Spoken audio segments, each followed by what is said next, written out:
ఆర్యవైశ్యుల ఏకత, గర్వం, ఘనతకు ప్రతీకగా బండి ఆత్మకూరులో అట్టహాసంగా సన్మాన కార్యక్రమం.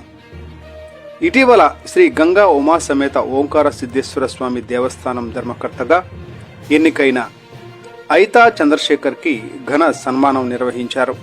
ఈ సన్మాన కార్యక్రమం ఆర్యవైశ్య సంఘం బండి ఆత్మకూరు ఆధ్వర్యంలో శ్రీ లక్ష్మీ జనార్దన స్వామి దేవస్థానం ప్రాంగణంలో అద్భుతంగా జరిగింది.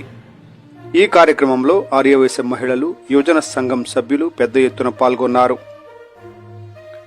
శాలువాలు, పూలమాలలు సమర్పిస్తూ జై వాసవి, జై జై వాసవి నినాదాలతో ఆలయ ప్రాంగణం మార్మోగింది. ఈ సందర్భంగా ఐతా చంద్రశేఖర్ మాట్లాడుతూ, ఈ గౌరవం నా వ్యక్తిగత విజయం కాదు, మన మొత్తం ఆర్యవైశ్య సమాజం గౌరవం.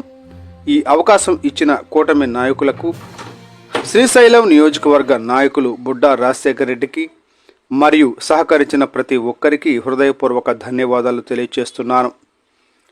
ఓంకార సిద్ధేశ్వర స్వామి దేవస్థానం అభివృద్ధి కోసం నా వంతు కర్తవ్యం పూర్తి సమర్పణతో నిర్వహిస్తాను అని తెలిపారు.